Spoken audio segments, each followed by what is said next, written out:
Bismillah ar-Rahman ar-Rahim. Everyone, welcome to our second presentation on Surah Yusuf. Today, I will cover verses 8 to 20 and give their detailed explanation. The slides have already been shared. These are the references, and this is our contact in case of any query or comment or question. And this is for those who have not attended this presentation. Introduction to today's presentation. We will continue Surah Yusuf, verses 8 to 20 in this presentation. We covered verses 1 to 7 in our previous presentation. The salient points are noted below.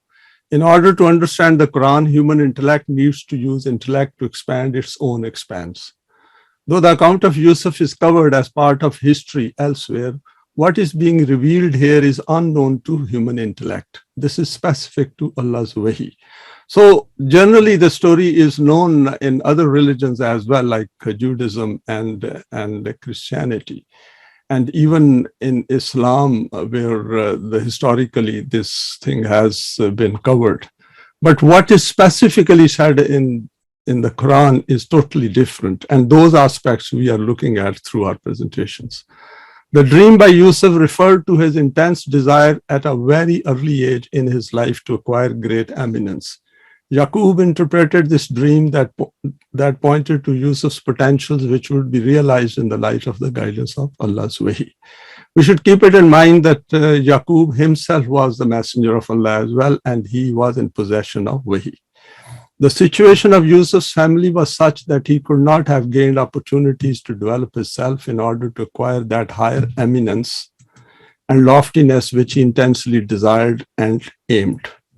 Yaqub also strongly desired that Yusuf should get an opportunity to develop his potentials, but he saw that his other sons may be a hurdle in this path for Yusuf. The Quran invites us to reflect deeply on this account to seek answers to questions that arise in our minds as we proceed through this unraveling of the functioning of the law of requital and the law of respite. So we should keep it in mind that the law of requital and the law of respite is working throughout this, the dynamic of this account. We should keep that in mind. Now verses 8 to 10, I will just go through the verse 8 is qalu la yusufu wa akhuhu ahabbu ila abina minna wa nahnu usbatun inna abana la fi zalalin mubin. So over here the story starts that the brothers of Yusuf used to say to each other that it is a strange thing that our father as compared to us loves Yusuf and his real brother more. Though we are a greater number and as a consequence of this we also have power. Surely in this matter, father is committing a big error of judgment. So they thought that they are in majority and they are stronger as well. They are running the household affairs, so their father should be inclined towards them rather than towards Yusuf and his brother. Second verse is, Aqtulu Yusufa avitrahuhu ardan yakhlu lakum wajhu abikum wa takunu min ba'dihi qawmas salihin. So they held a mutual consultation that the solution for this problem is that Yusuf be killed at a far off place so that after that our father's whole attention remains directed towards us and all our affairs are put to rights, that is, we become Salihin. Now, this point of Salihin I will explain in a slide later. The point over here is that there is a gap between the two verses here, that they got together and of course they spent some time over it. And they thought that something has to be done regarding this situation where father is too much inclined towards Yusuf. Qala qailum minhum la taqtulu Yusufa walquhu fi ghayabatil jubbe yaltaqithu ba'du sayyarati in kuntum fa'ilin. So in verse 9th, they thought that they should maybe kill him. But over here, what happens is that one of them among the brothers, he disagrees. And one of them said, do not kill Yusuf. If you must do something against him, then throw him in the depths of a blind well. Some caravan passing by will take him out, and in this way your objective will be achieved. I've noted down some points here, a quick appraisal of these verses. These brothers belong to Hizb Shaitan, and we should view their thoughts, planning, and actions with this in mind. They are determined to get rid of Yusuf. So that becomes very clear that they want to either kill him, but killing is not an option now because there is a difference of opinion within the brothers. Using their choice and intent, they plotted ways to carry out their plan. They had two options were before them. The first was to kill him. However, one brother interferes in this plan by disagreeing, and this means that the other brothers cannot carry out this plan. The second option was to throw him into a well on the path of caravans, and hopefully he will be taken away as a slave, and thus will no longer remain a part of the family. Because they don't want Yusuf to come back. So they want to dispose him off in such a way that that is the end of Yusuf as far as this family is concerned. A noteworthy point here is that interference and stepping in to disagree does help to change the course of events. For example, similarly, a Mu'min man in the court of Pharaoh prevented Pharaoh from killing, though the brother of Yusuf who dissented was not a Mu'min. So this brother of Yusuf, by his dissenting with his other brothers, their plan weakened and they gave up killing Yusuf, rather they now made it. So over here, the point is that since he disagreed and they did not want a dissension within among themselves. And this is where, if you remember, Quran says that Mu'mineen should also come together and unite their hearts and differences should disappear. And because that provides strength. So if Hizb Shaitan can come together, Hizbullah must also come together to remove their differences and strengthen their hearts, because that's the way word works. Now, next is being in a position of power. They wish to use this against their father and Yusuf in order to get what they want and not be countered in pursuit of their desires. And this is what the Shaitan and Iblis does. They are totally convinced that what they are doing is the right path. They declare their father to be clearly misguided. So they have apprehensions or wrong views about their father because they think that the father is not inclined towards them despite they being strong. And this is causing the problem. We need to understand the intensity of these negative human emotions which arise and cause problems in the world, especially when these have the full weight of power behind them in order to execute them. Motivation for wars which are initiated by powerful nations in the world, the leaders are also men to destroy the lives of fellow equal beings, is driven by self-interest. So we see this manifestation all around us in the world in which we live.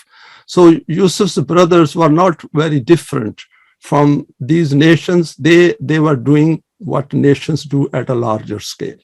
Yusuf's brothers and their actions are a representation of these powerful nations. Hence, we need to remove any false positive views which we may hold and become Aziz in every respect, and also to become Hakim. The moral for us is that while this dynamics of this story unfolds in front of us, we should look at the world around us and relate to it, the events which are taking place around us. So that is what the Quran is telling us. Because when this verse was revealed to Rasulullah, it did help Rasulullah and Jamaat-e-Mu'mineen at that time.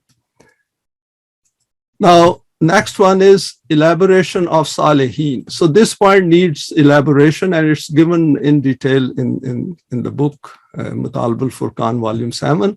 The word Salihin at the end of the verse merits attention. Amongst us, the translation of Salihin is viewed as being the pious people of Allah, and Amal Saleh as being righteous deeds. If this is taken to be the meaning of this verse, that they said that Yusuf should be separated from the father so that after this, the full attention of the father remains focused towards us, and in this way we become honorable people, then this does not make sense. It is very obvious because that is not going to create any goodwill between them and their father. They have taken away the dearest son of their father, and now how are their matters going to be on a good footing? Not at all. But what they are saying over here is what they had said was that the current situation is such that the full attention of the father remains focused on Yusuf. This must be in relation to the family affairs, because of which our affairs remain unsettled. If this hurdle is removed, then our circumstances will improve. So they are not interested. It doesn't look that they are interested in getting father's favors, because they are already in a position of power. And this thing will become evidently clear as we proceed through this account in the later verses. Sulah, Asla, Saliha, etc. mean the betterment and rectification of circumstances. The meaning of Amal Saleh is those deeds which after acquiring Iman we do, and such a system in which both the human self becomes reformed and harmony and balance are created within society. The Asla of both the individual and society ensues. So it is quite different. So over here, when Quran says they said Salihin, and we will see people around us that who do criminal acts, sometimes they say, oh, this is the only one I will do, and after this I will try to do things in a better way. And I've come across during my own professional career such people who do wrong and justify it that, oh, later on I will start doing good as well. Now, next one is verses 11 to 3. Sons enticing their father to send Yusuf with them, and this is part of the execution of their plan. So the story moves a step further. Kalu ya bana malaka la tamanna ala Yusufa wa inna lahu la nasihun. Arsilhu maana gadan yarta wa yal'ab inna lahu la hafizun.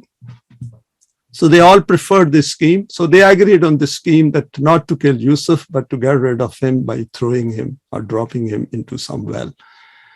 And they coming to their father, they said, oh, father, what is this that in the matter of Yusuf, you do not place trust in us and you do not allow him to go here and there with us. Though we are his well-wishers from the heart, we are going out tomorrow, send him along with us also so that he should eat and drink and play for amusement. We all will protect him. So while they are harboring this ill will towards Yusuf, now they are trying to convince their father to send Yusuf with them while they go out in their normal business. Qala inni la yahzununi an tazhabu bihi wa akhafu an yakulahu zebo wa antum anhu ghafilun. The father replied, it is not a matter of distrust. To my mind, fear of the risk is that you take him with you into the forest for a walk and to play.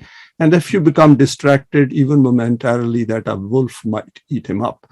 So Yaqub was obviously apprehensive and was not very comfortable to send Yusuf with them. And he knew that they do not harbor goodwill towards him as well. So see here the words la yahzununi and related to wala khawfun alayhim wala hum yahzanun, where Quran says that if you don't follow Wahi, then you will have huzn and you will have khawf. So this is the situation now materializing as far as this account is concerned. Now what I've done is I've put down some comments over here and we can always probe it further. Yusuf apparently has not gone out with the brothers previously, or something transpired in between whereby Yusuf stopped sending him away with them. So it looks that Yusuf did not go with them normally. So over here, the situation is that they are insisting that he should come along because they have to act on their plan. The Quran has not noted any opinion of Yusuf during this dialogue. So Quran is silent on that if Yusuf also had some opinion, because he may be watching all this unfolding in front of him. He seems to have left it to his father to come to an arrangement with the brothers. The father is reluctant to send Yusuf with them due to concerns about safety over and above the suspicion of malpractice on the part of his sons. Though he does not, the only thing he says is that if you are careless or you might get busy somewhere, and some wolf might hurt him or even eat him up. Incidents of wolves attacking sheep used to occur in those days, and the father expressed his fear that his grown-up sons may become careless. So this can be taken as seriously as well. This could be based on his own observations of their behavior within the family setup towards Yusuf and his younger brother.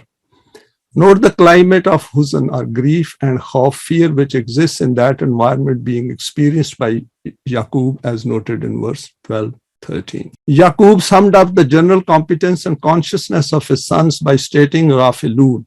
So he was not fully convinced of their being very conscientious sons. He expresses his doubt and suspicion based on his own experience. Possibly Yusuf may be witnessing this drama unfolding in front of him, children, even at a young age, are quite perceptive about events around them.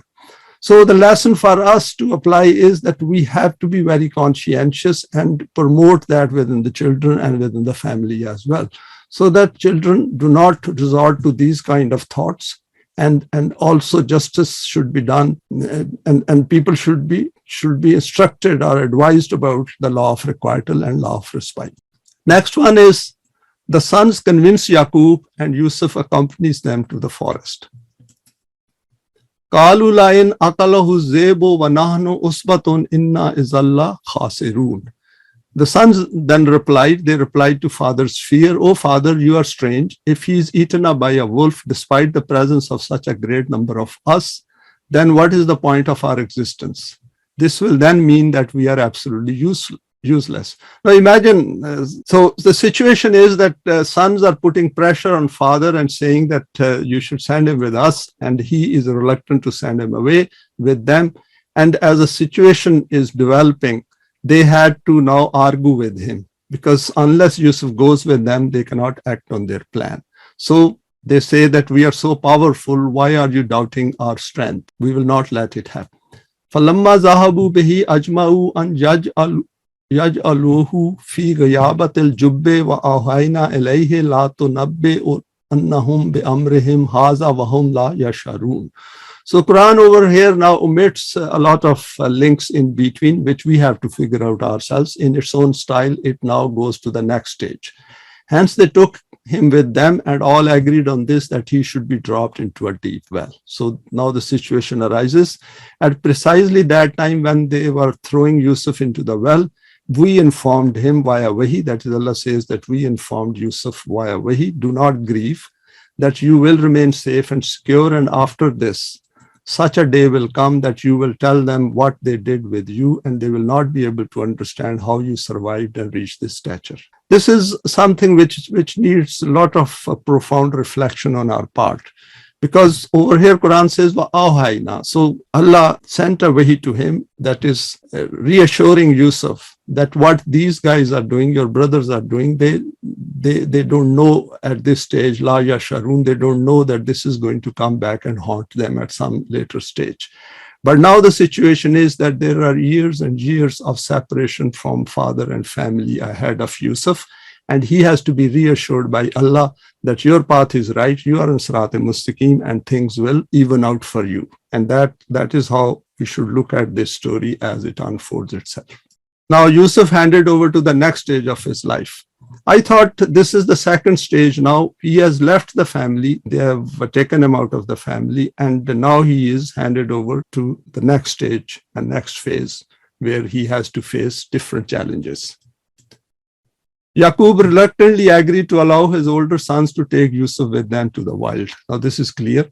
At some point during the day, the sons dropped Yusuf into a well as per their prearranged plan. They were bent upon carrying out this act. Iblis and Shaitan do not waver or slacken. So this is a very important point for us, that Iblis and Shaitan are not going to budge an inch. If they have a plan, and we see that around in the world in which we live, and we see this manifest around us in the world, in order to counter this, the Jamaat-e-Mu'mineen needs to be far more firm and resolute. The Quran does not describe how Yusuf reacted to the actions of the brothers. However, from his dream, he knows that he is on the right path and that good will transpire for him in the end from the wrong actions of these brothers. So he had firm iman on his aim and on his goal. Yusuf also had the advantage of listening to his father about the Wahi which Yaqub possessed, and Yusuf had been educated about that. For example, this includes the law of requital and law of respite. So he was fully aware of it. And in that Wahi as well, Allah informed him that law of requital is working, and a day will come when you will confront with the deeds of these brothers of yours. Verse 12-15 states that Allah sent Wahi to Yusuf in order to strengthen his heart and to confirm to him that as per the law of requital, at some time in the future, he will confront these brothers of his with the consequences of their deeds. This is the period of respite for his brothers as per the law of requital. However, they are sure that they have succeeded with their perfect plan and are convinced of the righteousness of their cause. So contrary to that, his brothers think they have done it, they have got rid of him. Since we have the Quran, i.e. the complete Wahi of Allah, covering every aspect of our life, thus in our affairs of life, we can always obtain guidance from it whenever we need. We are already doing it. For example, this presentation is part of this process. So we are now going through this presentation and discussing Surah Yusuf in the light of Allah's book, that is the Quran. For example, in our efforts for the establishment of the system of Deen, we face challenges which we need to overcome by utilizing the firmness of our Iman as Yusuf did. Now, next verse says, brothers inform Yaqub about the death of Yusuf. وَجَاءَ أَبَاهُمْ إِشَاءً يَبْكُونَ قَالُوا يَا أَبَانَا إِنَّا ذَهَبْنَا نَسْتَبِقُ وَتَرَكْنَا يُوسُفَ عِنْدَ مَتَاعِنَا فَأَكَلَهُ الذِّئْبُ وَمَا أَنْتَ بِمُؤْمِنٍ لَنَا وَلَوْ كُنَّا صَادِقِينَ. Very interesting over here. They come back after dropping Yusuf into the well. They came weeping to their father late at night. Obviously, they delayed it to show some kind of a grief. And I said, oh, father, we went to the forest and made Yusuf sit with the deer, and we became engrossed in competing in races to see who wins. In the meantime, a wolf came and tore Yusuf to pieces and ate him up. And over here, Quran hasn't mentioned any remains, being left by wolf. Wolf couldn't have eaten everything up. We know that no matter how truthful we are, you will not believe what we say, but the incident occurred just as we have explained it to you. Now, from this verse, sons return home after dispatching Yusuf to his next stage of self-development. So this is the way I looked at it, that this is the next stage now for Yusuf.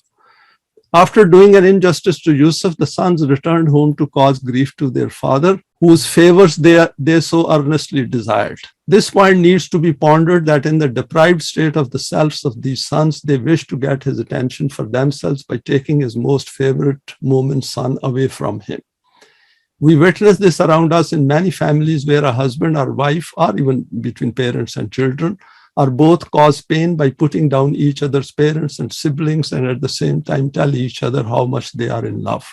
Now, this is I thought we should relate to it, and we do observe that in many families where they have problems with in-laws, and at the same time, husband and wife, they think that they love each other. And this is not going to go away, because law of requital does leave its impact. And if we have to holistically take the other individual into view and accept it as they are, and try to see that we are not causing any pain to others by putting down their parents or brothers or sisters or their contacts. This is cognitive dissonance, in which human beings do not rationally assess their behavior and get carried away by their emotions and base desires. Because Yusuf's brothers and Yaqub's sons did not think about it in their pursuit of their own base desire, that this is going to cause a lot of pain to their father. And what they are doing is doing wrong, because they are permanently, in their view, getting rid of Yusuf. And how much pain they are causing to their father, about whom they claim that to have his love or get his inclination towards them. This hampers the development of the self and prevents a higher understanding of the Quran. With these kind of acts, that is why people read these stories, this Surah Yusuf, and don't get into the bottom of it. They do not understand that what exactly Quran is trying to tell us and how to reform ourselves and improve the environment of our families and, of course, the countries or the world. So this is an important point on which we should concentrate and focus our attention. The potential for empathy is kept within us, but it is in a raw form and needs to be developed through a higher level of awareness of the self. Very important. Empathy doesn't come to us automatically. When Quran draws our attention towards yatim and miskin, then it wants us to develop this aspect of our emotive biases so that we understand the problems of other human beings and relate to them. If we follow our desires without taking into consideration their effects on our fellow men, then we suppress this potential. So if we are pursuing our desires, our base desires, for example, in this case, sons, then we are causing a lot of pain and hurt around us. The Quran invites us to develop this potential when it repeatedly draws our attention to keeping our wealth and possessions freely available for others. The issue of yatim and miskin mentioned in the Quran is linked to the seeking of Iman. And this is why Quran is linking it to the Iman. That if we can't see yatim and miskin in the world and cannot empathize with them, then forget about the iman of the Quran. This is not going to find its way into our heart and mind. The brothers of Yusuf created a living yatim and miskin and thus degraded themselves to a very low level of human existence. See, what brothers did is they have created a yatim and a miskin out of their own brother. And this is something to which Quran is drawing our attention. They were definitely not looking for guidance, and they will never get guidance. They cannot. If they are in that state of thinking and emotional makeup, then Allah's guidance will never come to them. And that is obvious in this story as well, that they did not benefit from the Wahi which Hazrat Yaqub had. Then they further exposed themselves by stating, you will not believe in us. If they were truthful, they would not have said this. And if they wished to hide their true motive of getting rid of Yusuf, even then they would not need to say this. Because they were in a position of power, they did not care whether their father believed them or not. So they were very callous and cruel individuals who resorted to this extreme measure. In this respect, there is an important point for education and training under the system of Deen for children. So this is, I feel, this is the way we should teach our children about this story, so that the best comes out of their own emotive makeup. Yaqub does not accept evidence and the word of his sons, and he seeks Allah's help. Brilliant aspect over here, which what Wahi does and how it guides us, our individuals. And this is where we need to seek Quran's help. وَجَاءَ عَلَىٰ قَمِيصِهِ بِدَامٍ كَاذِبٍ قَالَ بَلْ سَوَّلَتْ لَكُمْ أَنفُسُكُمْ أَمْرًا فَاصْبِرْ جَمِيلٌ وَاللَّهُ الْمُسْتَعَانُ عَلَىٰ مَا تَصِفُونَ. Now what they had done was, and they had also brought with them the tunic of Yusuf, which they had stained with fake blood. So what they did was they soaked it probably in some sheep's blood, and brought it home, and they showed it to their father that this is what happened. And of course, Yusuf must be without that shirt. After hearing this story and seeing the shirt, the father said that a wolf has definitely not eaten Yusuf. Now he was the messenger of Allah, and he knew that Allah will never leave his moment alone. And that is where the iman comes in. This is all just a tale hashed by you with your deceptive selves have made alluring to you, that this plot will be very successful. In any case, it is better for me that I make use of patience and courage, not let the unity of the family become fragmented, and seek Allah's help in whatever you are describing. So now a bigger challenge came before him, something which he was fearing, and he did not want to create further disunity within the family. In any case, he was stuck with those sons. He couldn't do anything with them. So he had to now make peace with them. So he kept quiet. Yaqub had the knowledge of Wahi, and he applied to the situation which emerged before him. Now, these are some of the points which I picked up, and we can always add more through our own deeper reflection. Yaqub had no difficulty in assessing the events of that day, and straight away told his sons that you have concocted this tale. However, being the head of the household, he faced a serious crisis, either to complicate matters by accusing and confronting his sons, or to resort to sabr and not react. He had firm iman in Allah that Yusuf will not go wasted. I will repeat it. He had firm iman in Allah that Yusuf will not go wasted. And this is applicable to all of us who are on this path. His dream and conduct was in front of him. Being an accomplished moment, he sought Allah's help, i.e. recalled the relevant part of Wahi and saw the possibility of eminence for Yusuf, as he had already discussed with him after his dream. He could foresee the possibility of meeting with Yusuf again at some point in the future. However, he did not know the timeline. Being a father and a moment, losing a moment's son was not easy for him. And we can relate to him that what was happening in that situation. He was still a human being with all the natural affection for his son, and he knew the separation from Yusuf is not going to be easy. And this comes out in the story as we go forward. His older sons never cared for his parental love, even though they desired to divert his attention from Yusuf due to jealousy, and were only concerned about their own desires and needs. Seeking help from Allah is made clear here.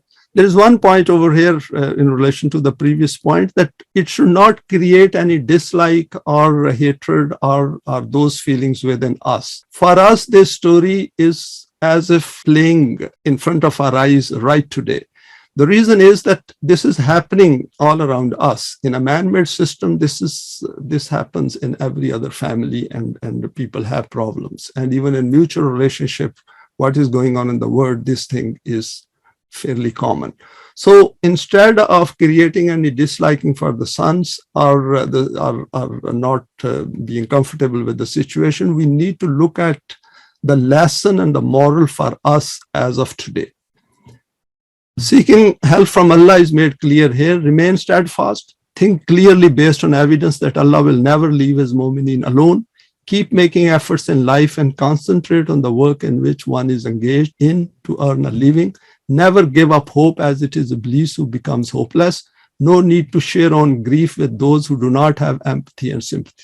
This thing also comes out very clearly that Yaqub did not share his own anxiety, his own inner unhappiness with his sons. Towards the end of the story, he does mention that you should go back and look for Yusuf and his brother. Allah's mu'mineen never express any weakness or fears to non-Quranic people. Very important, this point. Allah's mu'mineen never express any weakness or fears to non-Quranic people. Never. They only share it with mu'mineen. I thought this is important because why should I show my weakness to someone who doesn't have any interest in the Quran? Strengthen ourselves on this path, and we should remain mindful of it. Life situation report around the time Yusuf is dropped into the well, the account continues at 3 levels. What I've done over here is I've drawn a schematic to see that now the story is going on at 3 levels. The timeline of these events, the law of requital and the law of respite in full action, and it is busy now producing effects. At the bottom level, that is the first level, is Yaqub's sons, what they have done to Yusuf, but are concealing it and telling him he is no more in this world and he's dead. So as far as Yaqub's sons are concerned, or brothers of Yusuf are concerned, they have got rid of him. That's it. They will get on with their life as if nothing happened. For Yusuf's brothers, life goes on as normal, no sense of guilt, rather a sense of achievement and elation that they have got what they always wanted. Yaqub goes quiet, which means the sons think that he has accepted their version of the story. Now, the next stage is this is the first level on which the story is going. So they forgot about it. That is why when they met him again, they never thought it is Yusuf. Yaqub is faced with the disappearance of his Mu'min son. For him was a great pain.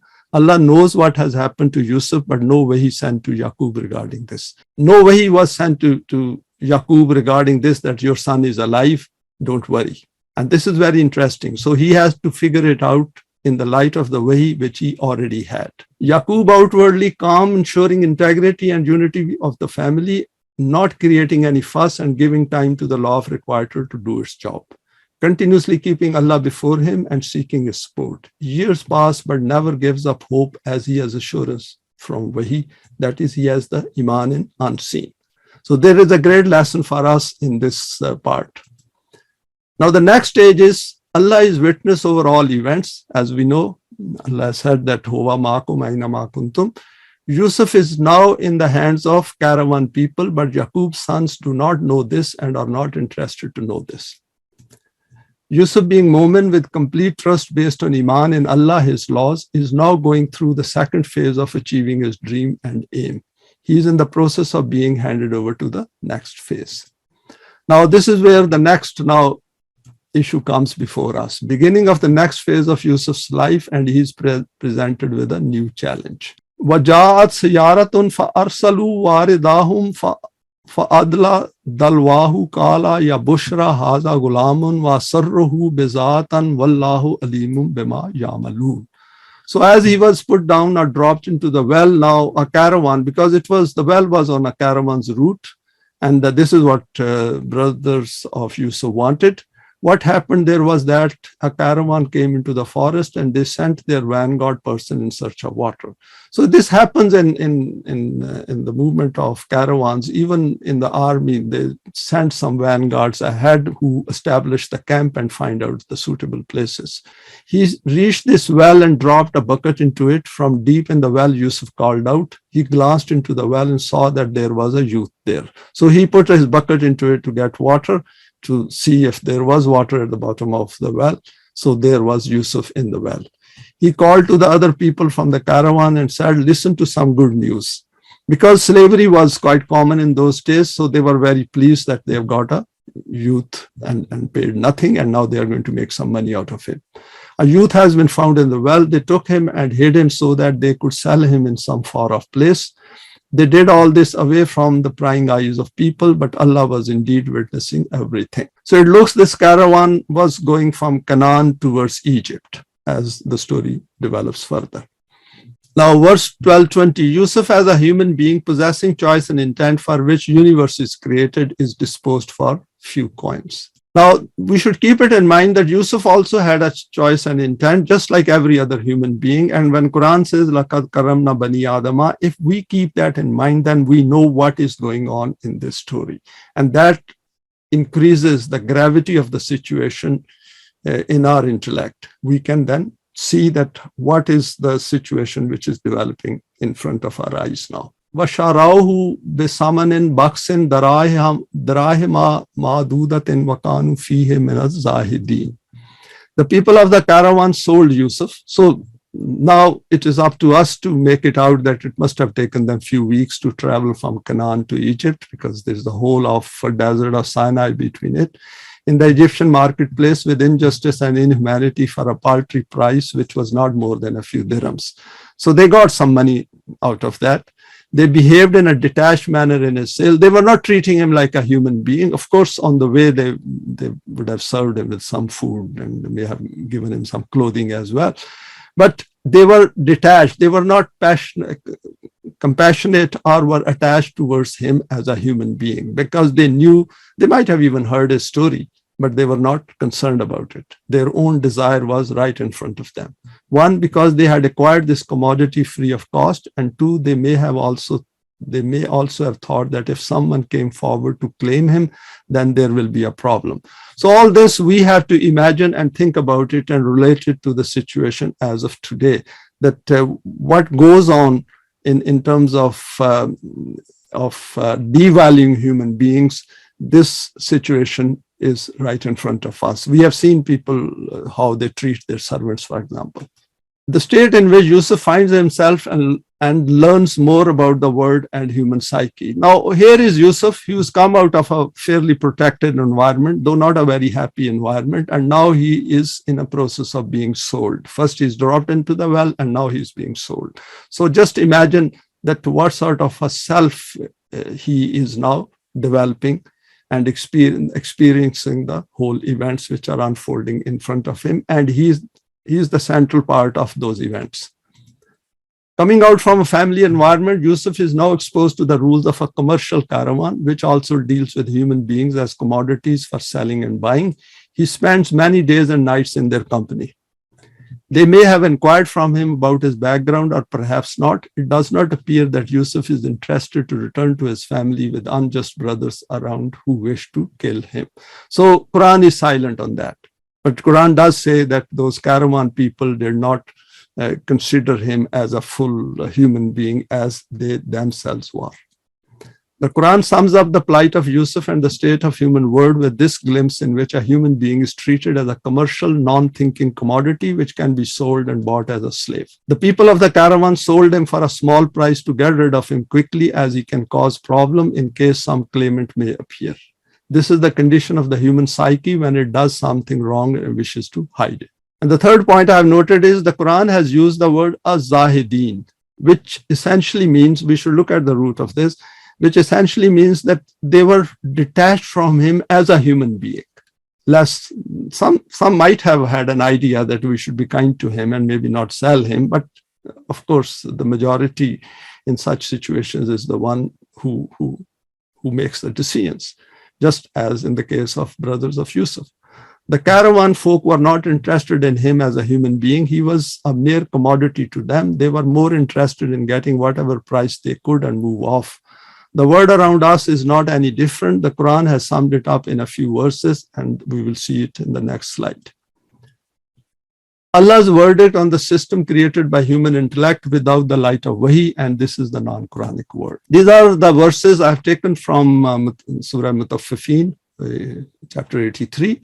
Wailul lil mutaffifin allazina iza aqtalu ala nasi yastafun wa iza qaluhum aw wazanuhum yuksirun. The ultimate end of a business mentality and the capitalist system can be nothing other than destruction and annihilation. The demand of such a mentality is this: to extract fully what is due from others, but when the time comes to pay back to them, to then tilt the balance in one's own favor.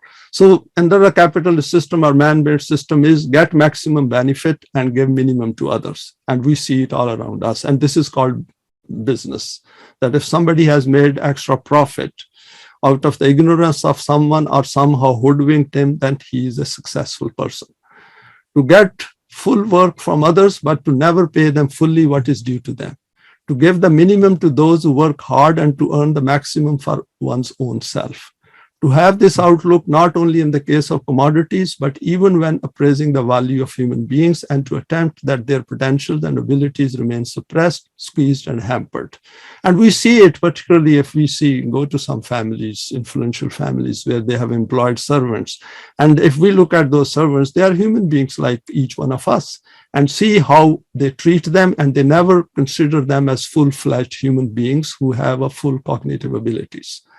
That they should never ever have the opportunity to allow these to grow and flourish, and to only allow them to flourish to that degree which is profitable for the investing capitalist. So they don't want ordinary children from even labor class or middle class to rise to their level. The whole thing is to suppress them. And in fact, the most powerful countries, they use all types of ploys to keep countries who are underdeveloped to stay poor. That they should simply never ever be given any freedom exceeding this. So there is a lot in this story of the Yusuf which we need to concentrate at an individual level, because each one of us is an individual and we should relate it to him. That what he's going through, and can we understand why is he going through and what sort of a thought process he is developing as he is going through this life of his. For example, if on a scale of 0 to 10, Allah wishes humans to have freedom equal to 10, and the man-made system attempts to give them freedom equivalent to, for example, I think I'm a bit generous. I said, let's see that the man-made system wants to give them a freedom of 1.5, then this is gross injustice and not fulfilling the purpose of human creation. Because Allah wants them to have freedom of, no, Allah wants them to have a freedom of to the level of 10, let's say. And we give them 1.5, then the system is taking away 8.5, which they deserve as human beings. And while I want, as the person who is at the top, that I want a freedom of 10, but I want others to have a freedom of 1.5. See how much gross injustice exists around us.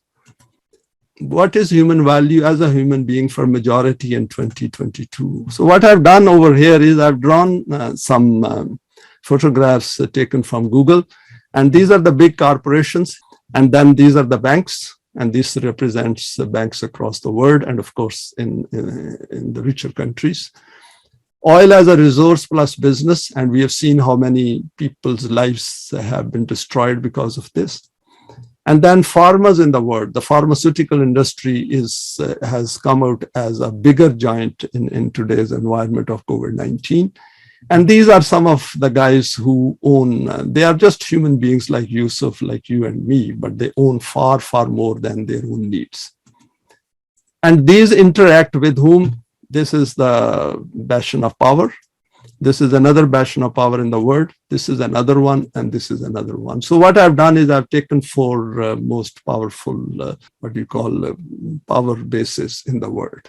And we can relate to it. Every country has its own. And then these are the labor class over here. This is somewhere in the beginning of probably 20th century or maybe in 19th century. And then this lady is asking for rights. And these are also asking for rights. And of course, they don't have any rights. They just are born. And this is what they keep doing all their life. Children coming into the world as of today, 99% will serve the interests of the corporations and rich and powerful. This includes our children and grandchildren. We should look at this reality very carefully and see that are we free on that scale of 0 to 10, or how much of our freedom is taken away? If we wish to break this cycle, then Allah offers us an alternative via the Quran. So this is how we should look at this Surah Yusuf, and not move away thinking that this is an account of some individual back in 7th century BC. And over here, what you see is that these those who acquire power, they mostly interact with these guys at the top. They serve their interests. And these guys at the bottom, which is the majority in the world, they serve as slaves. And of course, to keep them quiet, they will give them some crumbs. We have received complete Wahi, i.e. the Quran, and we need to be foremost as noted here. Summa awrasna al-kitab allazina astafana min ibadina faminhum zalimun li nafsihi wa minhum muqtasidun wa minhum sabiqun bil khairati biiznillah zalika huwal fazlul kabir. So I thought towards the end to quote this verse and share it with you. All that was important and necessary for the guidance of mankind has been revealed and preserved in the Quran. Hence the process of Wahi will be terminated. After this, what will need to be done is only this, that the human society is to be shaped according to this teaching. For this purpose, a Jamaat and Ummah will be required. This Ummah has been defined and the book has been entrusted to it. So we got this book now, and it is up to us how to deal with it. And these efforts which we are making is really to bring out the best with a view to apply it in the world in which we live. But the condition of this Ummah will be such that some among them will advance forward by acting upon the Quran. Some will follow the middle course, and some will even be such that by abandoning it, they will commit zulm to themselves. Those that advance will deserve lofty ranks for the Kabir. So those who are at the foremost, and we are trying to be at the foremost, Allama Parvez did all the work, all the foundational work for us. And now we are trying to improve or increase our understanding, or we are developing our intellect to grasp the realities of the Quran right to the finest details, because Allah is Latiful Khabir and we are also going to be Latiful Khabir. Allah has handed over His Wahi al-Kitab, the Quran, to us. It is up to us to belong to either of these three categories. And choice is ours, and none of us is coming back to this worldly life. So if we don't do our best, then we should remember that we are not coming back to this life. Once we die, that's the end of it. The gate is going to be closed as far as this life is concerned. We are on a one-way ticket to the life of the hereafter. Yusuf was very clear about this path, as we will see towards the end of this surah. So with that note, we come to the end of this presentation. Thanks for your time and for sharing this presentation.